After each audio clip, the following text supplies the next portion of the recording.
Good afternoon, everyone. Happy Sabbath. So, I was expecting marami tayo ngayon kung wala akong hindi naka-church. Anyway, so this morning we're gonna talk about pride and humility. So, the title of my message this afternoon,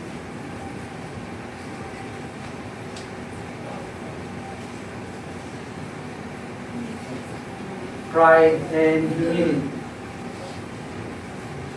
So first, let's talk about yung definition nila. So, first muna, humility. So, humility means having a proper view of oneself in relationship to God and others. So, we should take note dito yung word na proper view. It is towards God and towards others.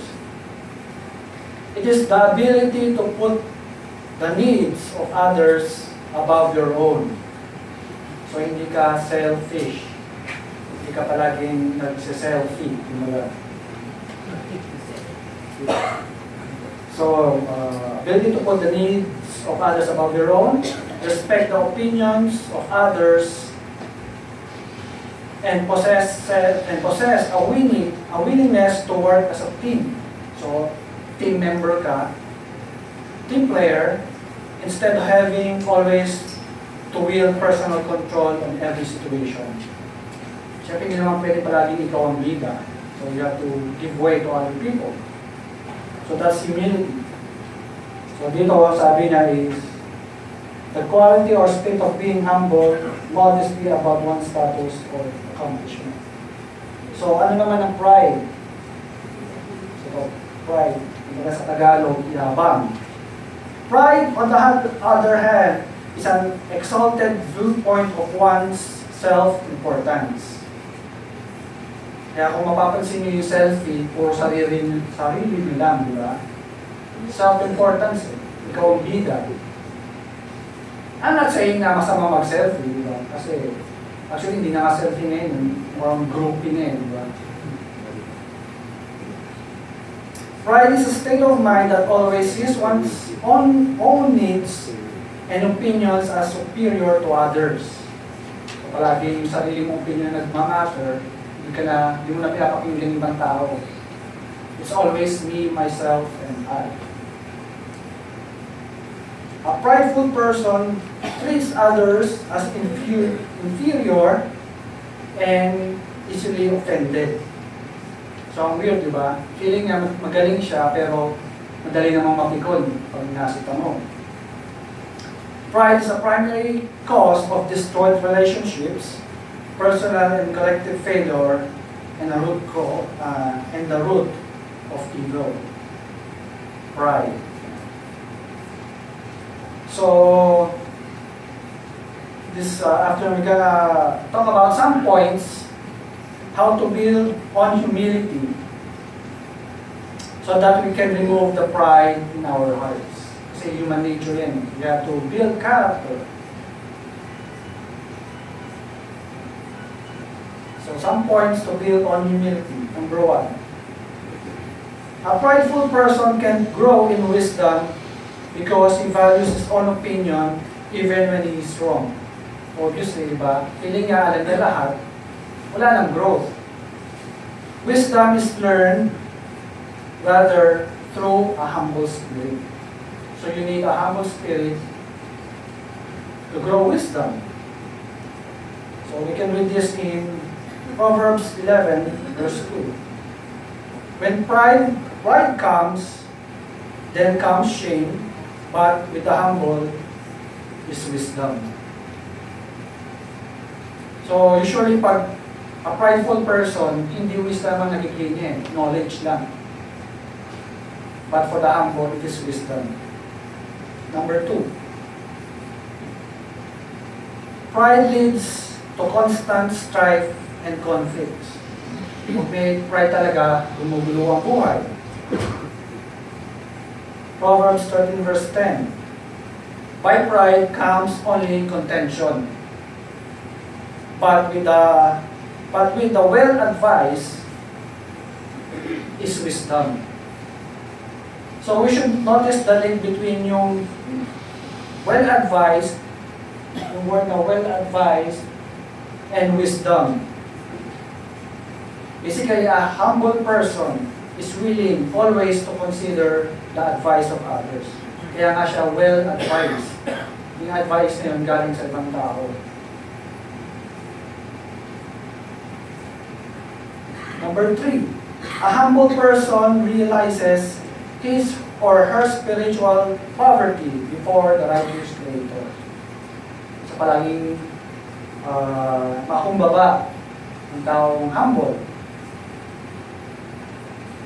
Proverbs 15:33. The fear of the Lord is the instruction in wisdom. And before honor is humility. So yung keyword doon is fear of the Lord. In Proverbs 16 verse 5, everyone who is proud in the heart is an abomination to the Lord. Ito yung nakakatakot. Abomination. Yung karumal-dumal sa Panginoon. So everyone who is proud in the heart is an abomination to the Lord.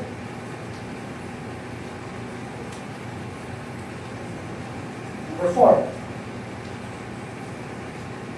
Pride eventually leads to bitterness and loss. Proverbs 16 verse 18. Ito siguro familiar sa iba.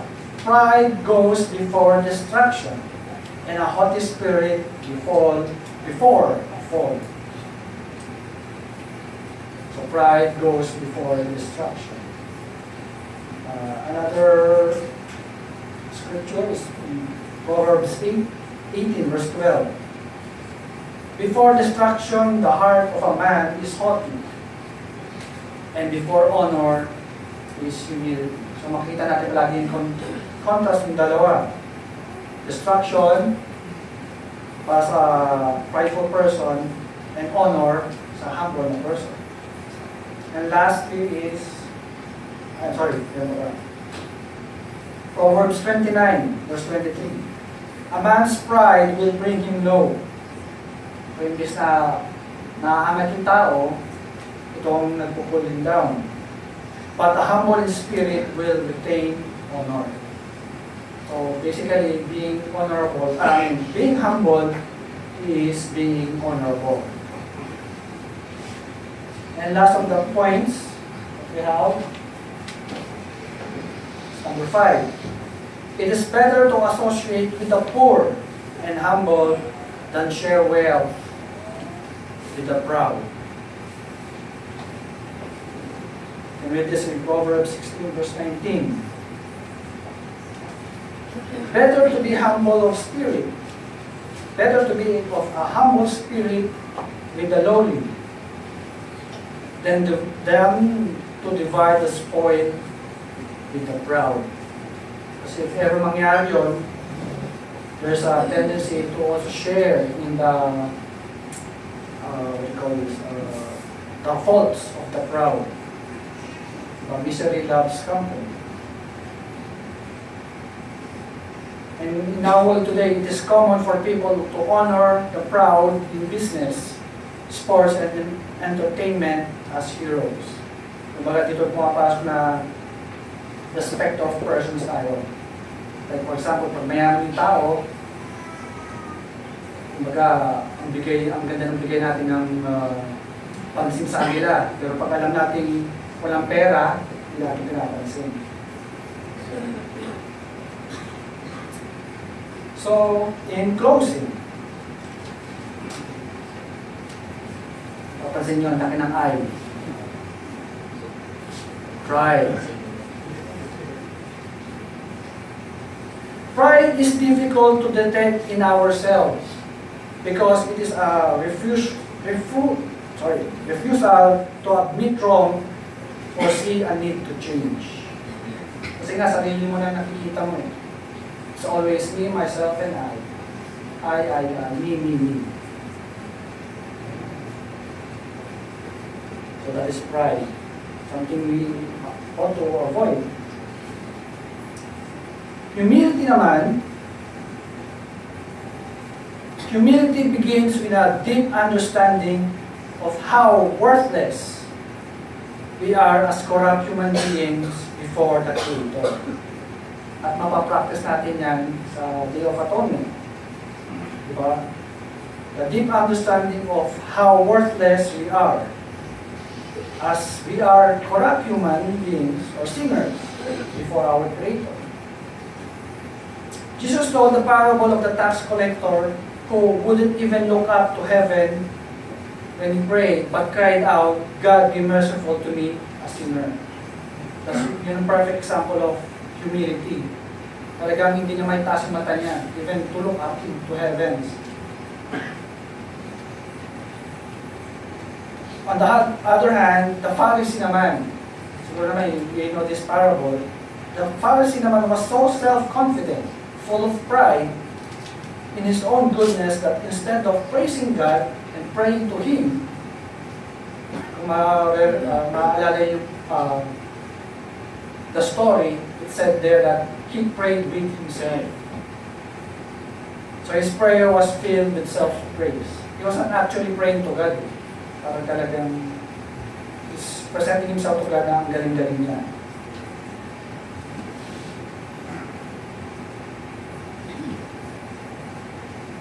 Humility is experienced in how we think and feel. So it's an action. A humble person has no need to constantly defend himself or an emotional need to control others. Diba? No need to explain himself. A humble person's thoughts aren't always centered on his or her needs and wants, or constantly needing the spotlight. Kumbaga, hindi siya KSP. Kasi ang attention is always towards his neighbor, hindi himself. Instead, the humble person always also thinks about what is good for others, hindi rin yung pangsarili. Is willing to share and sometimes endures wrong for the greater good.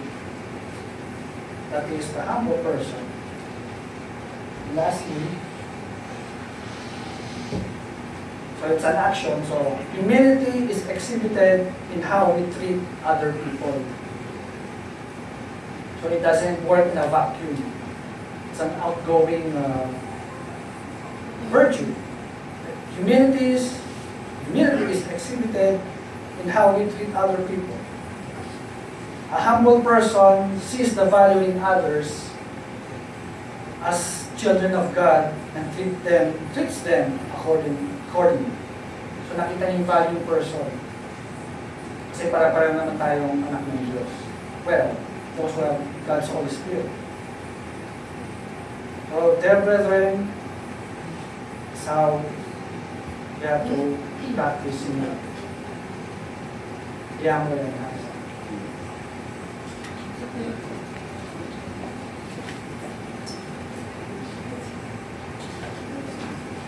Thank you, Mr. Alex Sanchez, for the first message. Please stand up for our hymn singing. Number 95 from our blue hymnal, I Surrender All.